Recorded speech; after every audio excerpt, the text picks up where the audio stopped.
বোকা পাহাড় জানে সবই মায়ার, শীত চাদরেও ঠান্ডা পা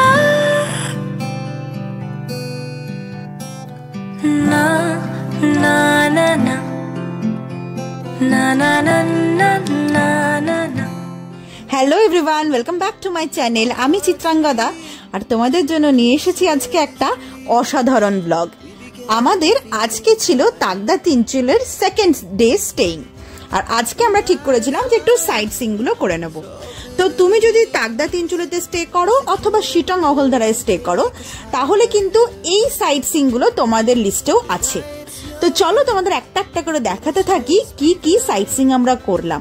আপাতত আমরা চলেছি গুম্বাধারা ভিউ পয়েন্টের উদ্দেশ্যে।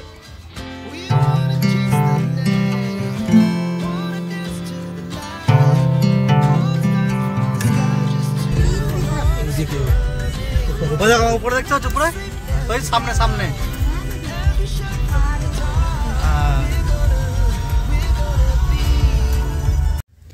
চলে এসেছি গুম্বাধারা ভিউ পয়েন্ট।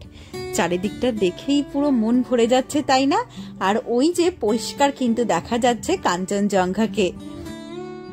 এখন কিন্তু আমরা রয়েছি ৬০০০ ফিট উঁচুতে। এখান থেকে কাঞ্চনজঙ্ঘাকে তো স্পষ্ট দেখাই যায়। এছাড়াও এটা কিন্তু খুবই ওয়েল নোন সানরাইজ পয়েন্ট। আর গুম্বা কথার অর্থ হচ্ছে মনেস্ট্রি অ্যান্ড ধারা কথার অর্থ হচ্ছে হিল টপ। তো এখানে নাকি ওই এর উল্টো দিকে দেখতে পাবে পেশপ টি গার্ডেন। তো ওটার রাস্তা ধরে যদি ওঠা যায় তাহলে নাকি একটা কেভ পয়েন্ট আছে, মানে গুহা মুখ আছে বলে শোনা যাচ্ছিল। আর নাকি একটা ন্যাচারাল রক ক্লাইম্বিং এর জায়গাও রয়েছে। তো যদিও আমি উঠতে তো শুরু করেছিলাম টি গার্ডেনে, বাট পুরোটা উঠতে পারিনি। চলো যতটা উঠেছি ততটাই তোমাদের সাথে শেয়ার করে নি। এই পেশপ টি গার্ডেনটা কিন্তু আমাদের বেশ ভালো লেগেছে। আর গুম্বাধারা ভিউ পয়েন্টের তো কথাই আলাদা।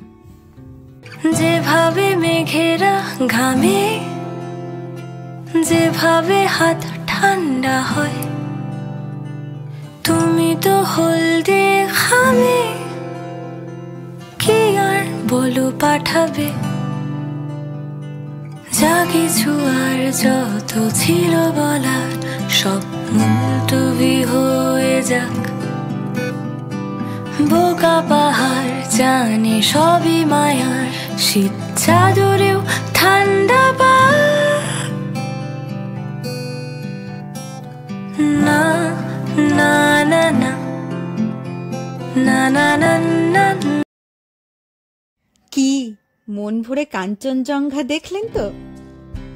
এই পেশপ টি গার্ডেনের মালিকানা ছিল অ্যালকেমিস্ট গ্রুপের হাতে। 2017 সালে নাকি সেটা বন্ধ হয়ে যায়। তার পরবর্তীকালে কোনো আনুষ্ঠানিক বিজ্ঞপ্তি না থাকলেও এই চা বাগানটা এখন রীতিমতো চা শ্রমিকদের পরিচালনাতেই চলছে।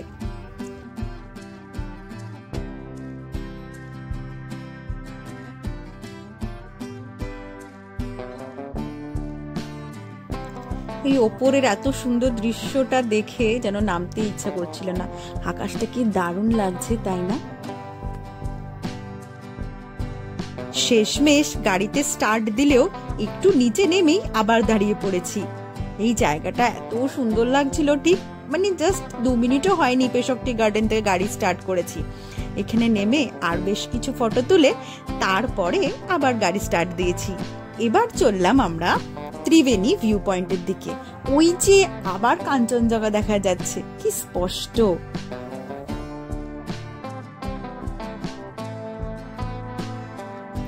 পাহাড়ের যে কোনো জায়গায় পাহাড়ি পথ দিয়ে যেতে যেতেই এই ছোট্ট ছোট্ট বসার জায়গা এবং স্মারকলিপি থাকে। পাহাড়ে আমাদের যে সেনারা রয়েছে তাদের যে স্যাক্রিফাইস, তাদের স্মৃতিতে এইসব স্মারকলিপিগুলো বা বসার জায়গাগুলো করা থাকে, এবং যারা পাহাড়ের জন্য অনেক কিছু দিয়েছেন তাদের স্মৃতিতে করা থাকে। এগুলো পড়তে এবং দেখতে আমার কিন্তু বেশ ভালো লাগে।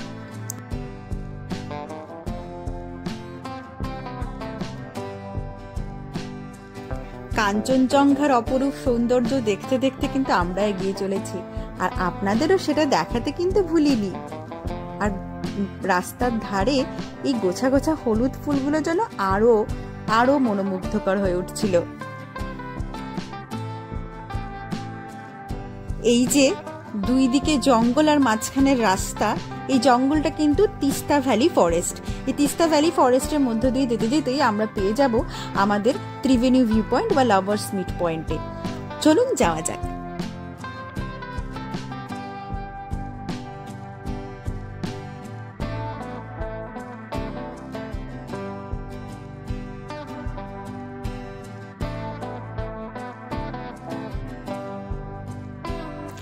চলে এসেছি ত্রিবেণী ভিউ পয়েন্ট। দেখে নিন তিস্তা এবং রঙ্গিত নদীর এই অসাধারণ মিলনকে। তিস্তা এবং রঙ্গিত নদীর এই মিলনের ওপর বেস করে লেপচা ভাষায় নাকি অনেক অনেক কবিতা লেখা হয়েছে তাদের বিরহ, তাদের সুখের কথা নিয়ে। প্রকৃতি যেন খুব সাবলীলভাবে সুন্দরভাবে আমাদের সকলকে বুঝিয়ে দিচ্ছে আসল জীবনের মানে। দুটো ঠিক বিপরীত প্রকৃতির মানুষ হাতে হাত রেখে ভালোবাসার বন্ধনে এগিয়ে যায়, সেরকমই তিস্তা এবং রঙ্গিত নদী দুটো টোটালি বিপরীত নদী, সেটা তাদের রং দেখেই বোঝা যাচ্ছে। তারাও কিন্তু একসাথে মিলে সুন্দর এগিয়ে চলেছে তাদের জীবনে।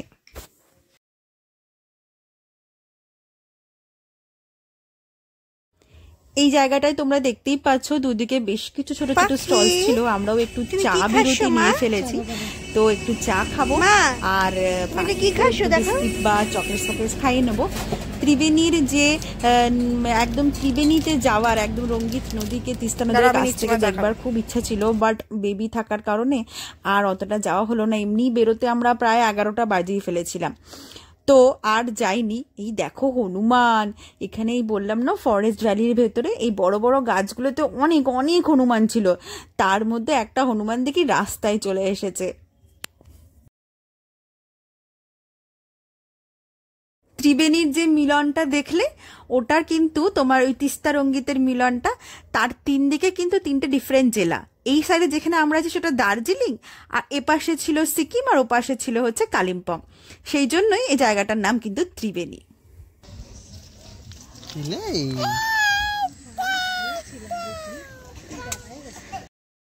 বানর মামাকে দেখে পাখি তো বেশ খুশি হয়েছে, তোমরা দেখলেই। আর আমরাও উঠে পড়লাম গাড়িতে এবং চললাম আমাদের নেক্সট ভিউ পয়েন্ট। এবং সব থেকে সুন্দর লেগেছিল আমার যেখানটা, সেটা হচ্ছে লামাহাটা ইকো পার্ক।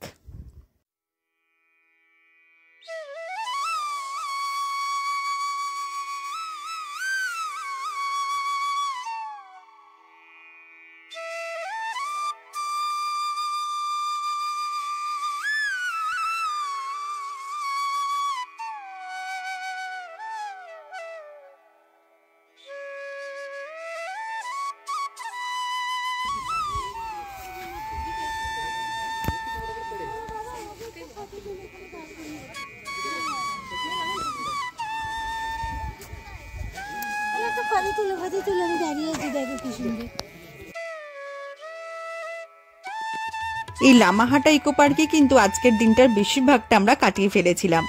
তোমরা নিশ্চয়ই জানো যে লামাহাটা ইকো পার্কের একদম টপে, মানে এই পাহাড়টার একদম টপে একটা পবিত্র ঝিল আছে। তো আমরা চেষ্টা করেছিলাম সেই পবিত্র ঝিল অবধি যাওয়ার।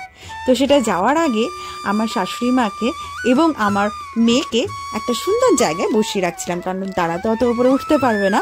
তো ওই দেখো ওই জায়গাটাতে ছিল তারা বসে, এবং তারপরেই আমরা দুজন মিলে স্টার্ট করেছিলাম আমাদের জার্নি। কি অসাধারণ লাগছে না পাইন গাছগুলো।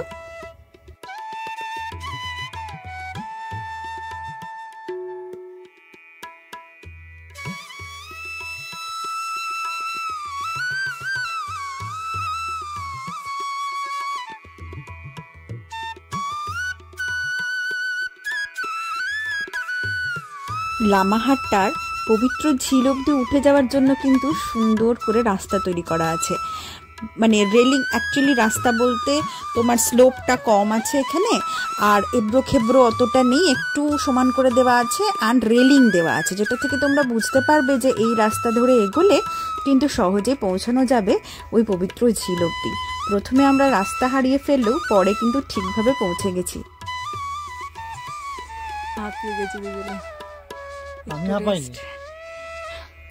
আমি হাঁপিয়ে গেছি, একটু রেস্ট নিয়ে আবার উঠতে হবে অনেকটা। খাড়াই দেখো, রেলিং করা আছে, এবার খাড়াইটা বেশি একটা।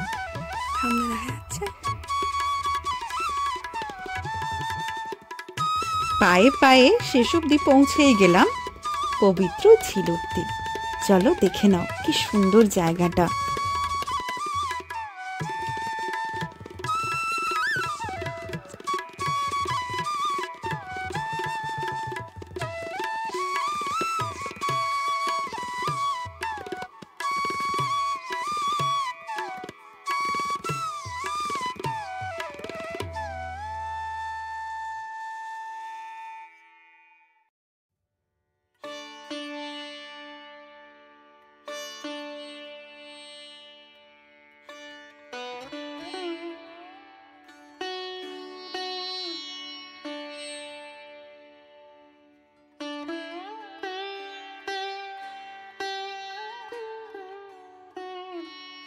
এই লামাহাট্টা জায়গায় নাকি একটুখানি দূরেই 500 বছরের পুরানো একটি মনেস্ট্রি আছে, এবং লামাহাট্টা শব্দটার অর্থ কিন্তু বুদ্ধিস্ট মনেস্ট্রি।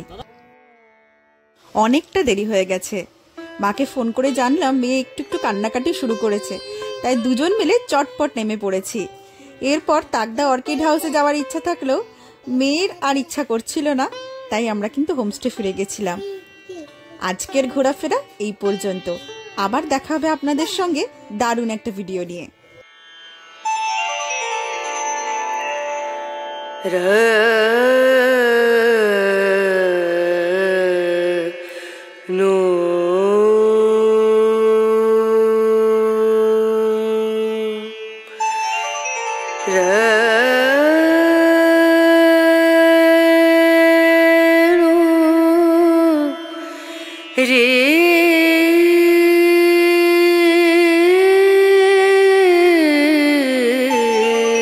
ভিডিও ভালো লাগলে সাবস্ক্রাইব করে পাশে থাকবেন। আজ আসি তাহলে।